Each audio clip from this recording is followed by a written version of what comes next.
sono un cammino per arrivare a Dio. Because every religion is a way to arrive at God. Sono, dirò una comparazione, sono come diverse lingue, diversi idiomi per arrivare lì. Sort of a comparison, an example would be they're sort of like different languages in order to arrive at God. Ma Dio è Dio per tutti. But God is God for all. E come Dio è Dio per tutti, noi siamo tutti figli di Dio. And if God is God for all, then we're all sons and daughters of God. Ma il mio Dio è più importante del tuo. But my God is more important than your God. È vero quello? Is that true? C'è un solo Dio lì. E noi sono idiomi, cammino, lingue per arrivare a Dio. There's only one God, and each of us is a language, so to speak, in order to arrive at God. Qualcuno è Sikh, qualcuno musulmano, qualcuno Sikh, Muslim, Hindi, qualcuno cristiano, Indo, ma sono Christian. diversi cammini. There are different paths. Understood? Njagala mbakisha okulabirako ngenda kwogera ku musajja ono omugenzi ono Pope Francis. Pope Francis abantu bamulabanga omuntu omusajja akatono oba omutuukirivu bamuyita mboki Holy Father. His Holiness. Holy Father. A title Holy Father is only a reservation for God. No one is holy. The Bible is very clear. Yes, no one is holy. Ekyo kitibwa kya Katonda. Kya Katonda yekka. Kasogera ku holiness oba Katonda. Holiness, only God is holy. Khalife tugwa. Olaba ne Katonda Yesu Kristo bambuuza n'abagamba edda siri bamugamba omulungi bamugamba edda siri mulungi ompitira ki omulungi. Siri mulungi Katonda yekka ye mulungi. Kizaba nabankuseere papa ono bamuteka mu level ya Katonda. Bamuteka mu level ya Katonda nti Holy Father. Naye Holy Father abasinga mulabe video nchwa muntu batandika olaba ku ntandika olabe video eyo papa yagamba nti bwe tuli mu nsi nga tulemwa mu ngeri emu oba endala naye tujjukire nti n'omuntu gwe tugoberera yalemwa ku musalaba. We need to remember that we are followers of Jesus Christ, and his life, humanly speaking, ended in failure, the failure of the cross. Ani yachogera? Papa oyo Francis ona afudde. Ndako nawe. Apa katani. Video yiye mugirabi. Nti bwe tuba tulemerera. Mu nsi tumanye tulemererwa olw'ensonga nti n'omuntu gwe tugoberera naye yalemwa ku musalaba. Naye abamuyita Holy Father. Alina enkuyanja n'enkuyanja y'abagoberezi. Over the world. Oyo Holy Father oba Evil Father. Obagamba nti Yesu yalemwa oba agamba nika Katonda yalemwa. Otegera kubanga project ya Yesu yali ya Katonda. Zonna plans zali ya Katonda okunula omuntu. Katogamba nti Yesu yalemwa ekitali kituufu. Obagamba nti ne Katonda yalemwa okukuvula Katonda. That is blasphemy. Ne bali bano bakimanya bakatuliki bali bakiwuliddeko. Ne wabanga kimanya bata kimanya tayala kumanya. Ne bwakiwulira abanga takiwulidde. Zibayite embuzi. Neba ne olikali ngobijjemu obukyayi. Omaye bayinza ogamba mbu ffe tulumba amadini. Tetulumba amadini tujjayo amazima. Kati on fact nga tuze mazima. Eyo statement gwe kozibuba kakimatu. Waliwo omukulu kuno gwe manyiko baba muyita Kabiyito. Kabiyito statement eyo osobola ginnyonnyola otya mukatuliki munno. Aliyo mukatuliki mukambwe nnyo tayagala yogera ku bukatuliki. Omwana oli Katindo yoyo obaita Holy Father nze sirumba mukatuliki sirumba kinaye njogera amazima nga bwe gali nti naawe kino kye kiriwo gojjamu ki kati kubanga ambu Holy Father yakyogera tuleme kyogerako tuleme kwogera ku bulimba bwogera ku bantu abiyita abanene nnyombu ati baliko amafuta tokoma amafuta agacha agasitaani aga Katonda oli ga Katonda agatonda Holy Father yagamba nti Yesu yalemererwa ku musalaba kumulema mu ngeri ki nakasomeko wano mu mangu wano mu Yesu yalemererwa 1 Corinthians 15:21 omugenzi yatukola ati 1 Corinthians 15 yes 1 Corinthians 15:21 kubanga okufa 1 Corinthians 15 21 kubanga okufa bwe kwabaawo ku bw'omuntu era n'okuzuukira kw'abafu kwabaawo ku bwa muntu. Nti since by man came death ngagera kwa Adamu kubanga Adamu yayita mu kibi Adamu ba Eva ekimu mu kyayita. Since by man came death, by man also came resurrection of the dead. That man is Jesus Christ. Ekigeza yawangula talemerwanga ko ku musalaba omulingo yagukola nagugusa naye kati ono guno omusege kinene soma kinene agoge mazima mpinga twetise sapule mbulago kinene agokuba agoge mazima toyinza gamba nti Yesu mbiyalema ku musalaba ngwanya agera bwatyo era n'agamba mbu mwedini zonna ziswala mu ggulu edini zonna ziswala wa Katonda kiba kikuwa beetu okugenda buli woya ndozala osamize nga omutadde osamize Buddha n'abani abantu bonna bagenda mu ggulu bagenda wa Katonda mwedini zonna zitwala mu ggulu naye nga Bible egamba etya ekkubo n'amazima n'obulamu lirimu Yesu Kristo yeka baba ne Bible ababa Neabana yo bashikuru sichakuwa bintu byemini Bible chikuru kuwa byayagala nga yo muntu a satisfying agenda. Yes. Holiday. Kati gwagamba manyambo oyo muntu munene si muntu bulala. Otayinza kwa mukozi wa Katonda oyo mukozi wa Satan. Mukozi waki wa Satan he represents the devil. Akatambya kaboka baterayo nga katandika. Hallelujah. So kati abantu ngabo twa abantu kubanga mutayamba de gandula maya tadeke enkofire enjeru nayambala egandula eriyeru kali gwe no gamba ngoyo musajja Katonda ye muntu omwe agamba nti edini zonna ziswala mu ggulu. That is heretic. Those such statements are heretic. Heresy omache kitegeza ngombi heresy kwe kwawukana ku kintu ekituufu okitegera. Those are heretic statements. Okitegera ate si papa yekka ne bana bekugambira gye n'emisegeje jeta man of God kasoya ukana kigambo kya Katonda nawe bamusege. Bible yekyogera nze sinze bigambo si byange. Oba tusomeyo some Matayo 7 Matayo 7 olwo15 lugamba bwe luti mwekuume bannabbi ab'obulimba abajjira mu byambalo by'endiga gye muli naye munda gyemisege egisikula.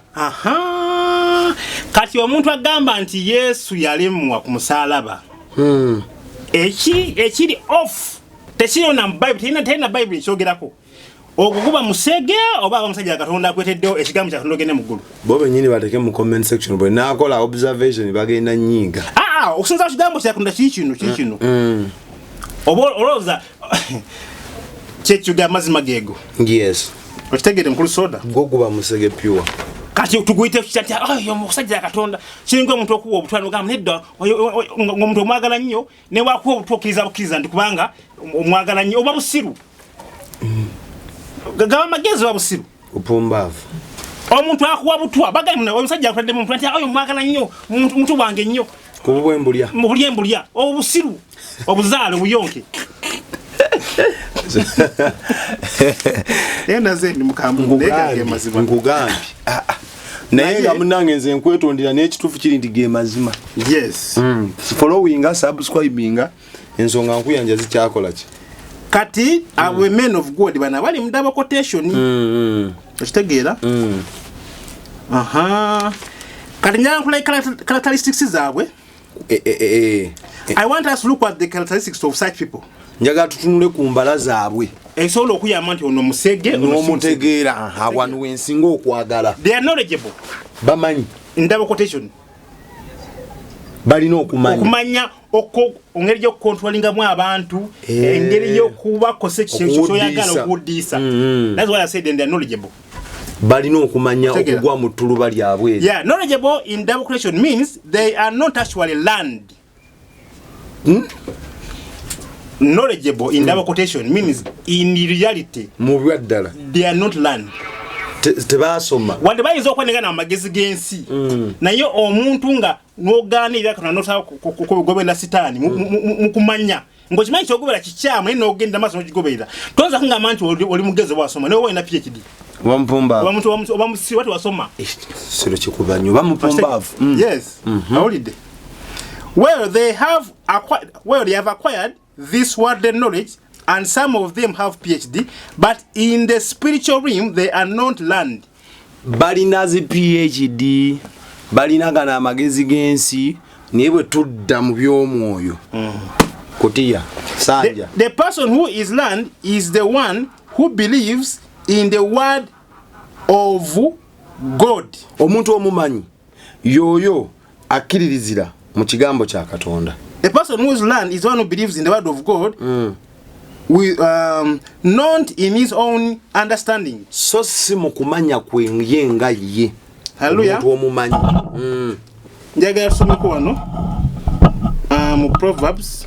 Tugende mu ngero 3 5 olwokutaano. Weesigenga Mukama n'omutima gwo gwonna, so teweesigamanga ku kutegeera kwo ggwe. Yes. Kati ngamba they are knowledgeable. Bamanyi. Naye knowledgeable ye ngamba bamanyi ebintu byansi. We bakoma. Ko bakoma. Ebya Katonda ebisinga obukulu ebisinga omweno tebabimanyi. Iyo characteristic Yesu kumanya. Kwanga omuntu kati nga ngambye nti omuntu nagamba nti Katonda Yesu Kristo yalima ku musalaba. Buli dini etwala wa Katonda. Ate ngo ye mukulu asingayo mweye dini. Obwana bamune munsi yonna. Ye mutwe. Gwe mutwe no gamba nti ye muntu amanyi. Ate nga muna ebifa mutwe kyalani kifa mutwe. Kawulide. Kati I'm talking about the other issue is that they are charismatic. Charismatic abachireza. Charisma.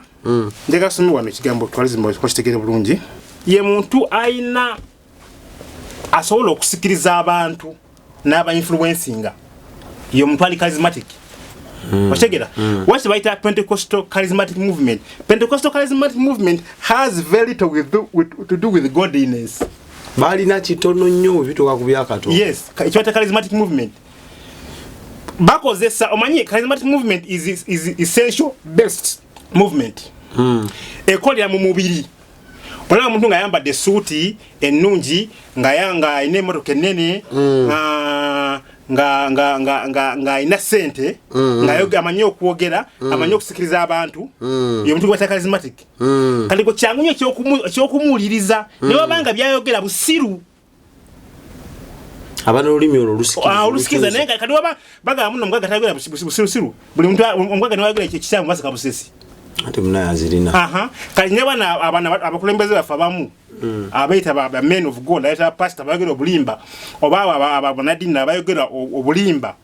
Obate bayina character eyo.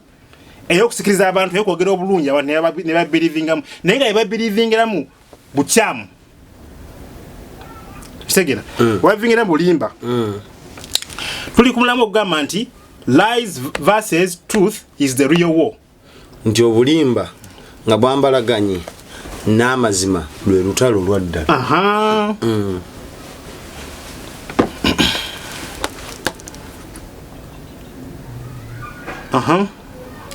Like I told you, something charismatic is one with compelling attractiveness, something which is extremely attractive. These charismatic pastors, apart from looking very beautiful, hallelujah, there's also going to put the makeup. They act miracles to make their gullible followers think that the miracles are done by the Holy Spirit. Yet actually some, they are stage managed. Bakola ebyamagero okulowoozesa abawumba tuto abagoberera ebyamagero ebyo bya mwoyo mutukuvu kumbe bizanyi. They do so to con their congregation of their hard earned money. Babikola koni sikwano kuyaye wubi. Omuntu abanga yogera bulungi na staging nga ekyamagero. Njagala abatabalabe ku video ya abalabe video mu ntandikwa. Mulimu omusajja bamuta Kristo ya Kilome. Yagamba omuntu namujja mu kyala namugamba kwata bag eno. Najjayo omwami mu lujjudde namugamba gendo obenga abba ebbaga eyo bwoba gendo jibba oli agambe nti Jesus oli bwe yayogera Jesus ono naagwa nabuga mulaba amanyi ga Katonda ogalaba ayogera bogezi Jesus omuntu naagwa nga bakyakitinze bwakitinze yawe yagamba mwoyo mutukuvu yali naye nga bakyatinze bwakitinzi nti banga asikako oli ensawo ayogera Jesus ne ngamba kati Jesus azze kutaasa muntu atabibwako nsawo Jesus yayingirira atya mukatemba ndika otali mukubibwa kyamaza otali mukubibwa ne Jesus azatya oba muntu kuliva zatya okutaasa omuntu atabibwa kati yeyo stage management nya kugamba oyo Hollywood oba Uganda Nollywood panga oli mu Nigeria ne yalijazanyira mu Uganda oli mu Nigeria yazanyira mu Nigeria mu Uganda abana ba Uganda balabe duka balina nende kwezitambula na ba Uganda je bali wono yazukiza abantu yateka abantu muki musanduku nebaje ne basandukulaka abantu mu Uganda wano mbwa abantu bazukidde olid zonda nona yandi banange abasanga sangata ko mama sumanyi buna obulimba je twala je ugenda koma Hallelujah. Kale n'olwekyo that's the second characteristic. Bebimu ekyokubiri kwolabira. They had condemned sin in their so-called churches. Bagana ebibi mu boge bayita amakanisa gaabo. Hallelujah. Because they don't want to lose their church customer. Tebaga gwatyo mbufunze tebakikomerera nnyo ekibi tebakikomerera mu machachi gaabwe tebagala fiirwa bakasitoma baabwe abekanisa. Hallelujah. Sibagoberezi bakaba abakasitoma bayo bakasoma. Hallelujah. Business. So that is the third characteristics. The I think the third, the second, third. I mean the third characteristic is that they have mastered the art of deception. Yes, they have asked okulimba bakukuguka bamanyi omuzannyo gwonna ogwobulimba olidde the fake men of God these wolves Jesus talks about in Matthew 7:15. Yesu ajogako Matayo 7:15 use what the Bible calls hollow philosophy. Otegera omanyi hollow philosophy kiribwe kigwe muntu okugamba ekintu ekiringa ekituufu naye nga si kituufu. Otegera waliwo omusajja omu yagamba yali abula enjiri n'agamba mbu prayer is not in the success equation, prayer is in the revelation equation. Otegera kyategeeza mbu okusaba kwetaaga wano nga tonnamanya kyakukola naye oba omaze okumanya ekyokukola teweetaagisa kusaba. Okitegera omaze okumanya ekyokukola magezi gakola naye watosabye. Okitegeza olaba omuntu ng'oyo alinga agala philosophy omutuufu naye is hollow philosophy kirabikanga ekituufu naye nga kiri kubanga Bible tegamba musabenga butakoowa mu buli mbeera yonna mukusabanga ne mukwegayira bemwagalanga bitegeezebwa ngeri Katonda. Ndulira kyogamba omala okumanya ekyokukola oba tukyetagisa kusaba Katonda tugambe otandise business kuletera bakasitoma oba olina okikola oba akuuma ebintu ebireme kujja muliro oba naawe akuume oleme funa accidenti kyo tekyetagisa. Naye kati gwe omuntu alowooza omuntu atalowooza ogamba omusajja akubayo statement ey'amaanyi omusajja yasoma ono aleka nooza na PhD nga 3 mukubanga agambye mbu prayer is in the revelation equation, it is not in the success equation. Otegera that is the whole philosophy we're talking about. I want us to drive that point home. I want us to read Colossians 2:8. Tusomeko mu Colossians abakolosai. Yes, Colossians 2:8. Abakolosai 2:8. Colossians 2:8. Uja. Mwekuume tewabeerangawo muntu abanyaga mu bufilosofa n'ebyobulimba ebitaliimu okugobereranga ebyabayigirizibwa abantu okugobereranga ebyolubereberye ebyensi okutali kugoberera Kristo. See to it that no one takes you captive through philosophy and empty deception. Hallelujah. According to the tradition of men, according to the elemental principles of the world, rather than according to Christ.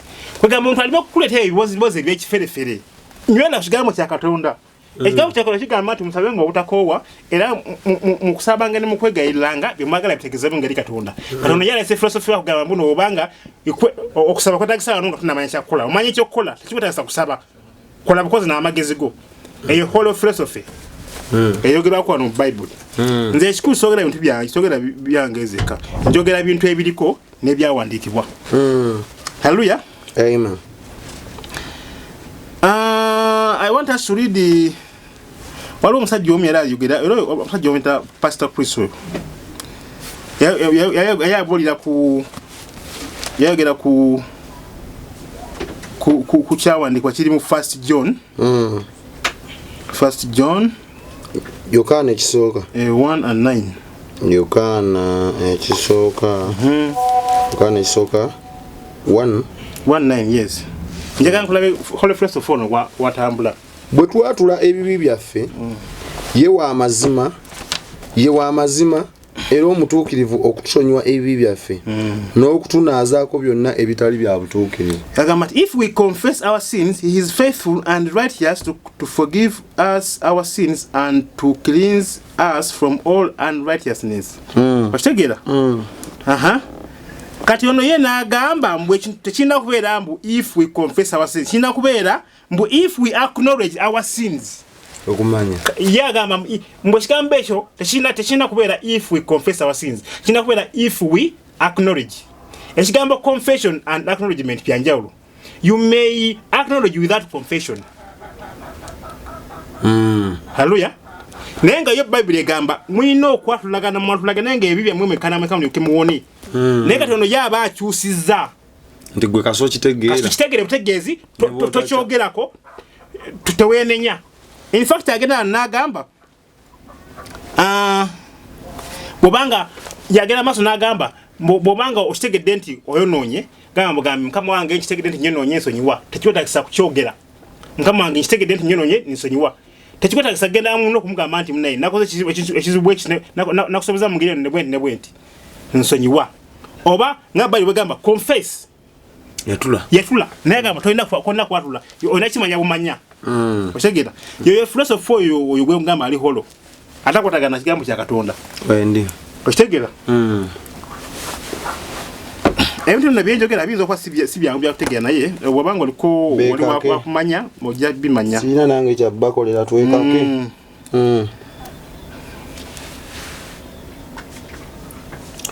Atana subscribinga comment section nayo nzigule so sagala osubwe bintu bingi. Hallelujah. So tulabe ensonga ya Holy Philosophy. Njagala tulabe waliwo enjigiriza ennaku zino era tusale kusonga yemu egamba nti these days we don't confess sin, we confess Christ. Era njogera y'obulimba tetwatula bibi byaffe twatula Kristo. Naye nga Bible egamba you should confess. Okitegeera kati gwe oba okyusiza Bible okitegeera twatula Kristo twatula bibi agezaawo kujja ku kiri ekyokwatula ekibi. Okitegeera naye bwe owulira nti twatula Kristo twatula kibi kiringa kituufu alinga philosophy omutuufu. Okitegeera bagamba nti confession in the Old Testament naye ate 1 John laba Yokaana ekisooka Yokaana ekisooka so y'omwenda neyo asolo y'esooka n'omwenda olugamba if we confess our sins. See Old Testament, it is New Testament. Tukisomye mu ndagaano mpya. Yes, okujja ngo ogamba nti ne 1 John 1:9 nayo ndagaano nkadde. Hallelujah. Yeah, but because people find it hard to confess sins, olwokuba abantu basanga obuzibu okwatula ebibi. Olaba kyangu kizibu nnyo gamba nti neighbor nsonyiwa naye basene mukazi wo. Kati bo balabange nenjigirizeyo gamba nti we confess Christ not sin. Balabange bakolera naye awo musomo osobola andi zesigenda mweyo senga nali bigenda senga omira pini n'omugambo omanyi makubuya nsonyiwa neegirisiza jambia nevaayo ngenca ku musanvu mugenzi baziika omugezi yatudde yatemeddwa yatudde okwatula kwamusiza yayatudde yatemeddwako. Haleluya. Bannange ebintu tetuli mu katemba naye tugezaako okubalaga nti embeera si nnungi. Twegendereza ebintu etuwulira. Abantu abalowooza nti bakulu b'amadiini oba abasumba nnyo bali ku bulimba ate bw'owuliza obulimba bwawe n'obugenderako ogenda mu geyeena kati weetaase. Okitegeera? Weetaase. Mpulira. On judgment day, you will not tell God that my pastor told me confession is sin. Mwatu nno nga basala omusango. Tojja kunyumiza Katonda nti pastor yaŋŋaana okwatula. Mushiyabana kisatula bibi nganze ngamba bugambi mukama wange nkitegedde nsonyiwa. Mukama wange nkitegedde ntwala okusonyiyibwa. Nga toyogedde nakyo yatyo. Nga yes ngo twala twaza. Omusajja ono pastor Chris omulinga asomesa abantu bwati. Video bwe eriyo namukolako ne video. Namukolako video musajja pastor Chris. Musege. Naye ayogera bulungi abasimati alina sente oyinza kumanya nti musege. Okitegeera? So kati kyekyo tojja gamba nti pasa kushi yangamba mbu tetulina kwatula bibi. Pasa kushi yangamba mbu tetulina kwenenya. Ye pasa kushi wawe nagamba mbu the devil, it is the devil which tells you to ask for forgiveness.